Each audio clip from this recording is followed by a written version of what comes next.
Madame, Monsieur, bonjour, merci de nous rejoindre à la une de l'actualité. Convaincu que la paix et la sécurité en Afrique ne peuvent être concrétisées sans un développement efficace, l'Algérie réitère son engagement envers les pays de la région du Sahel à travers l'intensification de la coopération régionale et opérationnelle en consacrant $1 milliard à l'appui au développement dans les États africains.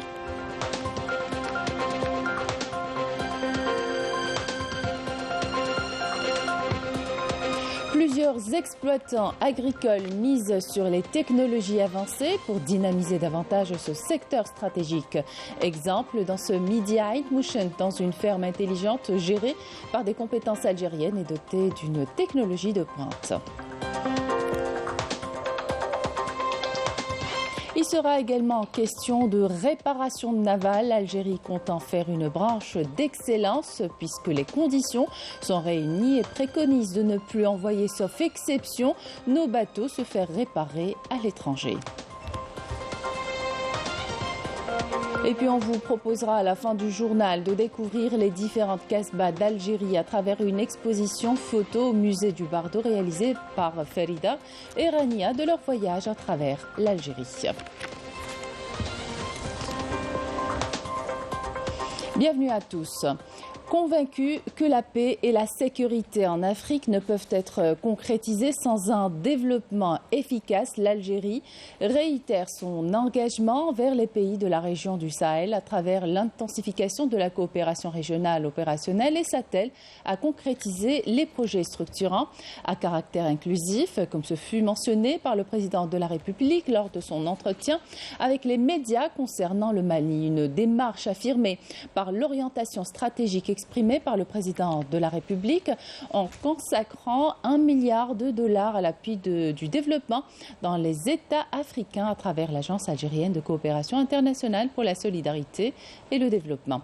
Houria Djardjar, Emeli Seridir. L'Algérie a de tout temps œuvré à asseoir la stabilité au Mali. Elle a joué un rôle important pour le rétablissement de la paix et de la sécurité dans ce pays. Pour l'Algérie, le bon voisinage est une conviction qu'elle a concrétisée sur le terrain à travers son soutien inconditionnel à son développement, à sa stabilité et à sa sécurité, avec pour seul objectif l'épanouissement du peuple malien, notamment dans le nord du pays. مع الأشقاء في مالي باش شمال مالي هذا باش ندخل اقتصاديا نساعدهم في نبني بعض المدارس في كيدال في قاوة في بني مدرسة ولا اثنين نعطوهم شاطو ضوء ونجيبوا الفراج باش نديروا الماء باش يوصل المياه للعائلات آخره. ربما دي كيت سولار بالنسبة للكهرباء ديسبونسار دو سونتي. هادو هما اللي نساعدوا بهم ومشاريع أخرى اللي يطلبوها هما كما هذه باش نخلق سوق لأن أغلب الأفارقة يعتبرون الجزائر أخوهم الكبير. La décision du président de la République d'allouer un montant de $1 milliard à l'Agence algérienne de coopération internationale pour la solidarité et le développement, destinée au financement des projets de développement dans les pays africains, démontre encore une fois l'attachement de l'Algérie au développement du continent africain et au renforcement des échanges économiques et commerciaux entre les pays de l'Union africaine.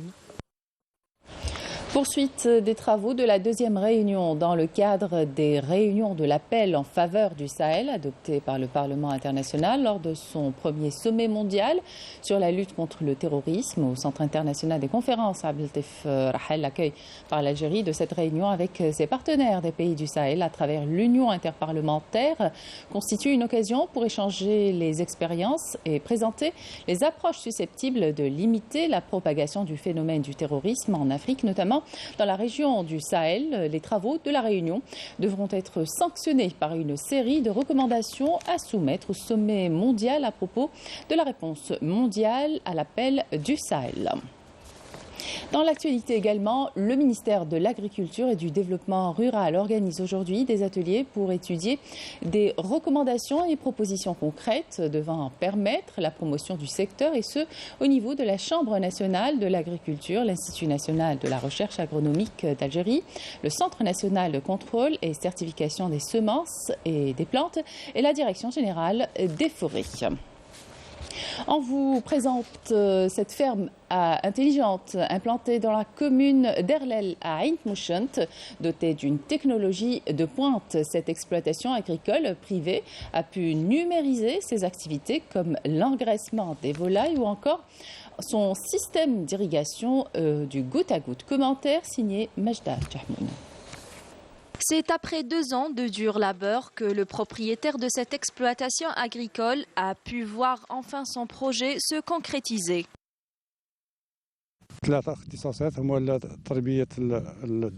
Ici, nous avons 3 activités distinctes.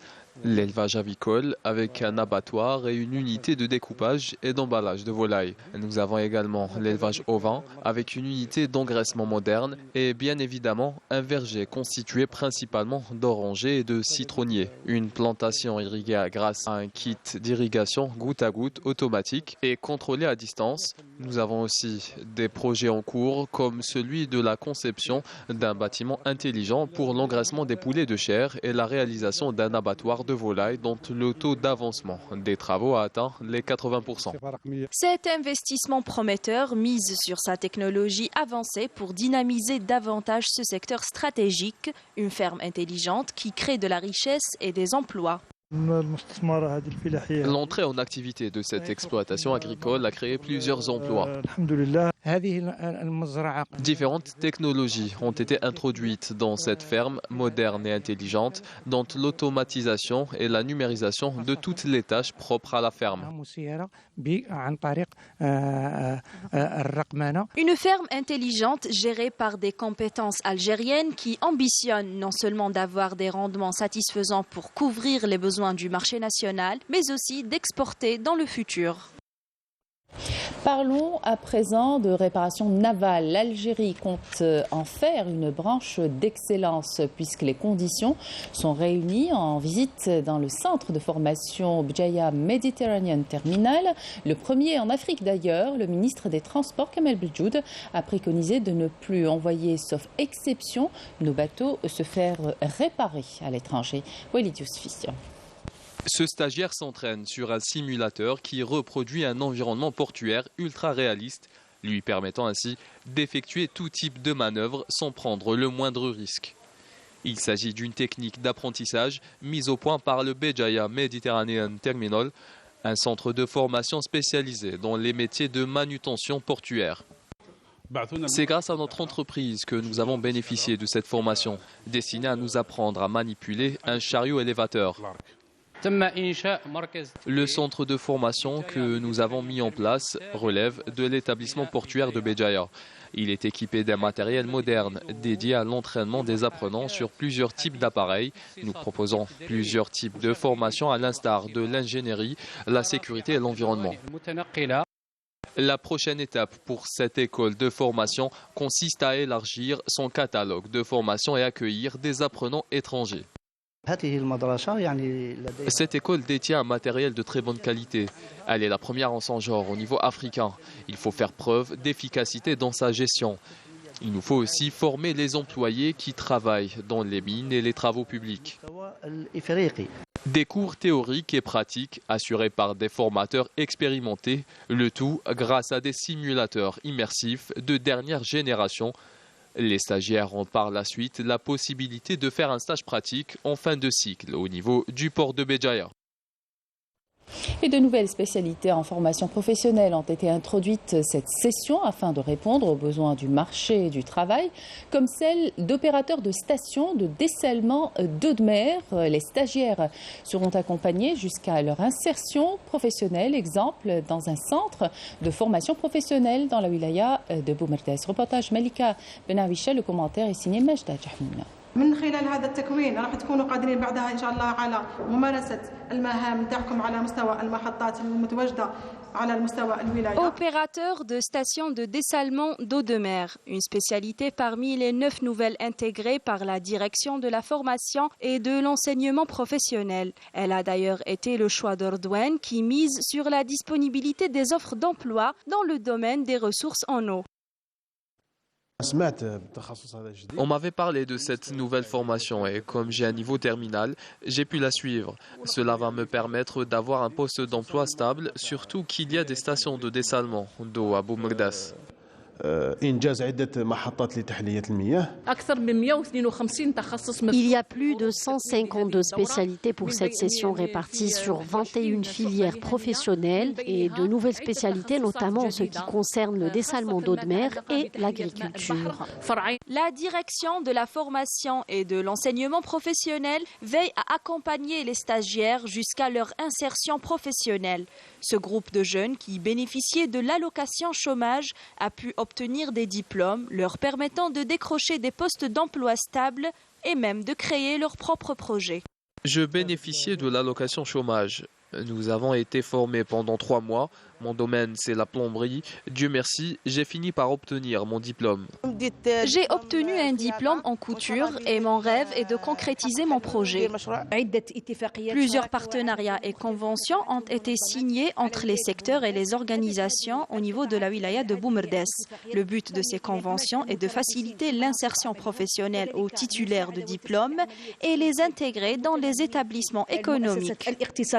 Le secteur de la formation, une opportunité prometteuse pour un avenir professionnel meilleur. 1500 tonnes de marbre et de granit extraits chaque mois du plus vieux gisement de Tamanrasset. Malgré sa courte période d'activité, la mine et sa production couvrent une part importante des besoins nationaux. Elle emploie 180 jeunes de la wilaya et compte se tourner vers l'exportation dès que possible. Reportage Walid Yousfi. Nous nous trouvons dans la plus ancienne carrière de granit de toute la wilaya de Tamanrasset. Située à 25 km du chef-lieu de la wilaya, elle est entrée en exploitation il y a près de 5 ans. Depuis, plusieurs dizaines de blocs de pierre, de marbre et de granit en sortent chaque jour, l'équivalent en moyenne de 1500 tonnes par mois. Une fois extraits du sol, les pierres brutes sont analysées puis expédiées vers l'unité de transformation. On fait une étude d'exploration pour reconnaître la couleur, le taux de fissuration. On sélectionne un sens plutôt d'extraction pour avoir un maximum de taux de récupération. Parce que dans chaque carrière de granit, il y a un taux de fissure qui est inévitable. Parce que on appelle ça des fissures, soit des failles, soit des fissures elles-mêmes du granit qu'on appelle des diaclases. Et ça rentre dans le contexte de la formation des granites généralement. Et c'est ici que sont transportés les blocs de granit et de marbre récupérés de la carrière. Ils doivent d'abord passer par la machine de sciage pour commencer le découpage et passer ainsi à la transformation. Une fois toutes les étapes de transformation passées, les feuilles de granit et de marbre doivent être lustrées puis emballées en attendant leur livraison. Alors, notre capacité de transformation par mois, elle est de 12 000 mètres carrés mois. Ce qu'on est en train d'extraire ne représente que 0,01% des capacités de ce qu'il y a ici comme granit. L'objectif, c'était comment éliminer l'importation des blocs et avoir notre propre produit algérien qu'on exploite ici et donc suffire la plupart des wilayas. On livre actuellement pour les 58 wilayas. Maintenant, à partir de là, la deuxième étape, et c'est tout à fait normal, une fois qu'on aurait satisfait le besoin national, on peut penser par la suite à l'exportation et on est sollicité déjà pour l'exportation. L'exportation reste donc un objectif à atteindre à court terme. En plus de créer de la richesse, cette unité de transformation emploie plus de 180 personnes, un atout pour les jeunes diplômés de la région.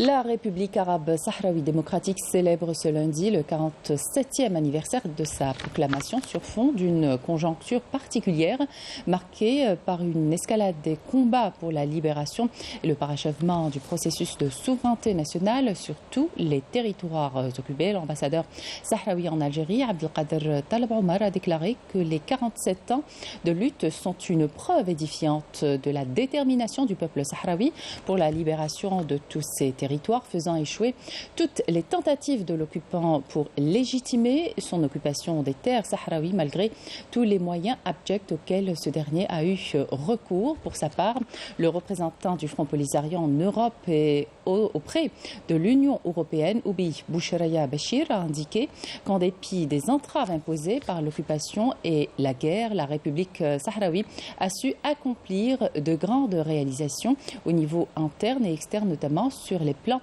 diplomatiques et politiques, devenant ainsi un élément clé dans la région et le continent. Vivre en liberté ou mourir en martyr, c'est le slogan des détenus palestiniens qui poursuivent pour le 14e jour consécutif la désobéissance collective contre l'administration pénitentiaire de l'occupation sioniste qui a annoncé le début de l'application de mesures arbitraires visant à les harceler. La désobéissance se poursuivra jusqu'à la date fixée pour la grève de la faim prévue pour le premier jour du mois de Ramadan. À noter que le nombre de prisonniers et détenus palestiniens atteignait fin janvier dernier environ 4 780, dont 29 femmes, environ 160 mineurs et 914 détenus administratifs. Et sachez enfin qu'un Palestinien de 37 ans a été tué et des dizaines d'autres personnes ont été blessées dans des attaques menées par des colons et l'armée sioniste au sud de Naplouse. Une soixantaine de migrants ont péri hier soir dans le naufrage de leur embarcation en Méditerranée près de la ville italienne de Crotone en Calabre. Des images de la police italienne et des médias ont montré des débris de bois disséminés sur une centaine de mètres de la plage où se trouvaient de nombreux secouristes et des rescapés en attente de leur transfert vers un centre d'accueil. La chef du gouvernement d'extrême droite, Giorgia Meloni, a jugé dans un communiqué criminel de mettre en mer une embarcation de 20 mètres à peine avec 200 personnes à bord et une mauvaise prévision météo. Football, l'USM Alger, seul représentant algérien en Coupe de la Confédération africaine de football, s'est imposé face aux Sud-Africains de Marumo, galant 2-0 en match disputé hier soir au stade du 5 juillet, comptant pour la 3e journée du groupe A de la phase de poule. Villarreal-Montréal Academy est en tournée en Algérie. C'est l'une des meilleures au Canada. Cette académie de football compte dans ses rangs plusieurs joueurs d'origine algérienne. Sid Ahmed Bouraïeb a rencontré ces joueurs en séance d'entraînement au stade de Zeralda.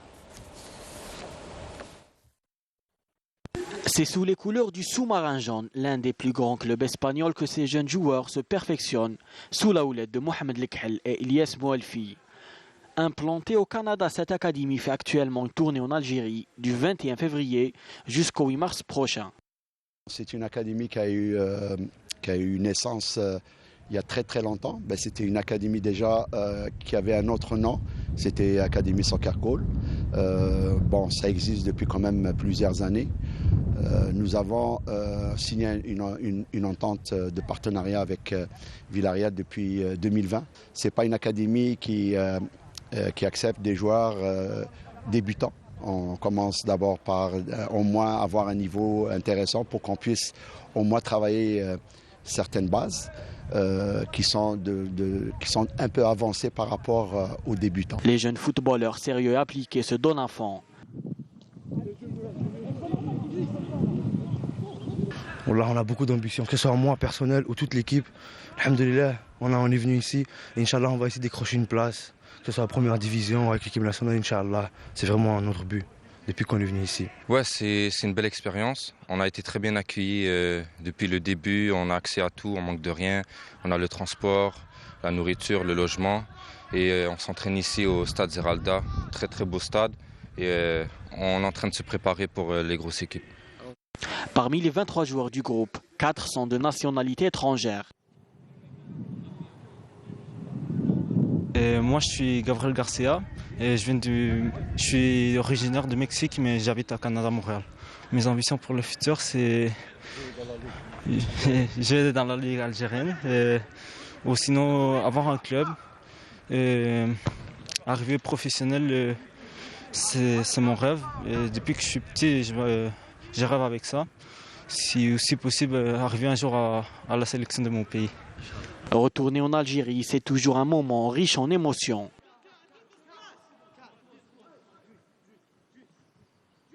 Ça fait beaucoup de bien de revoir la famille, de revoir les racines de la famille, les origines. Et je pense que, Inch'Allah, maintenant on est chez nous, je sens qu'on est à domicile.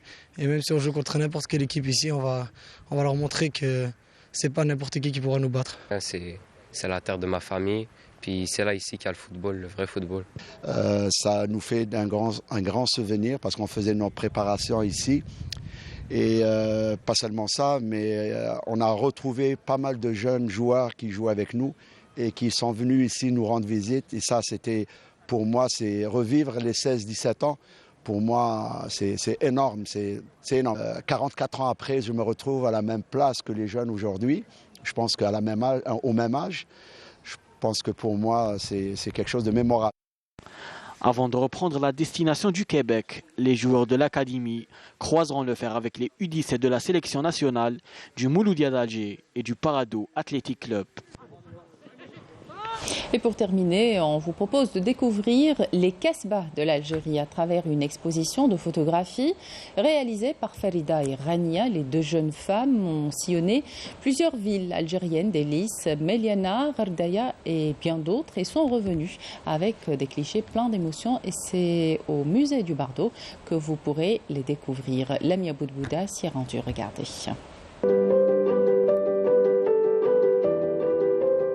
Farida Frahi et Rania Radi, deux amies qui, après une carrière jalonnée de succès dans le monde de l'éducation, elles décident de conjuguer leur talent de photographe et partager leur vision du patrimoine à travers les photographies de différentes Kasbah qu'elles ont visitées. Après ma retraite, j'ai voulu vivre ma passion de la photo.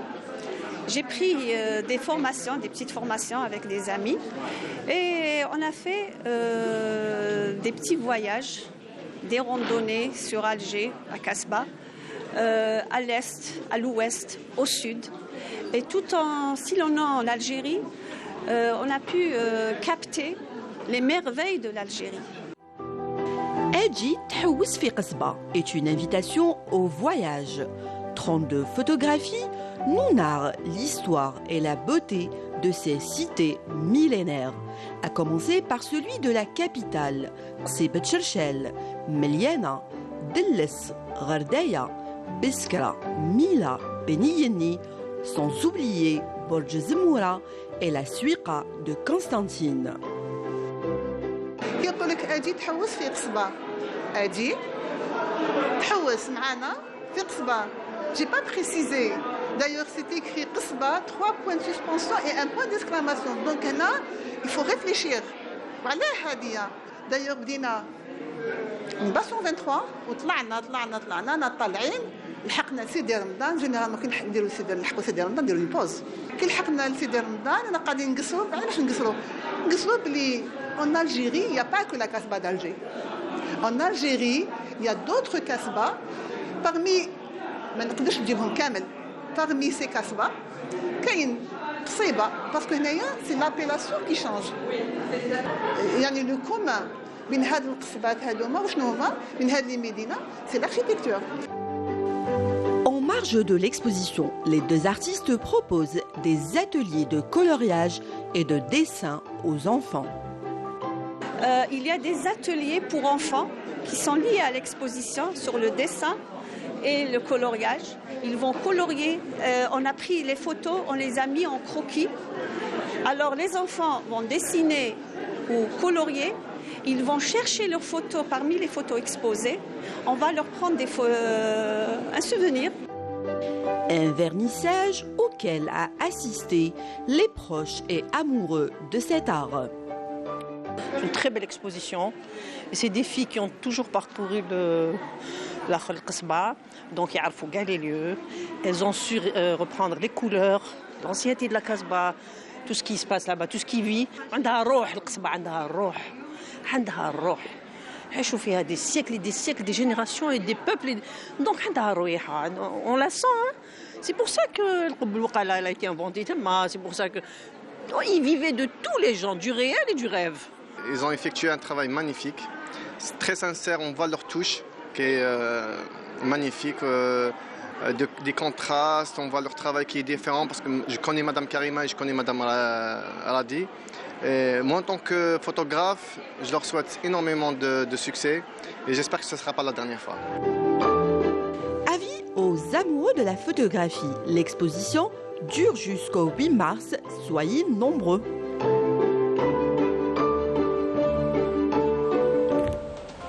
Et c'est la fin de cette édition. Merci de votre attention. Tout de suite, les prévisions météo avec Amel Larbi. Excellente suite de programme sur Canal Algérie.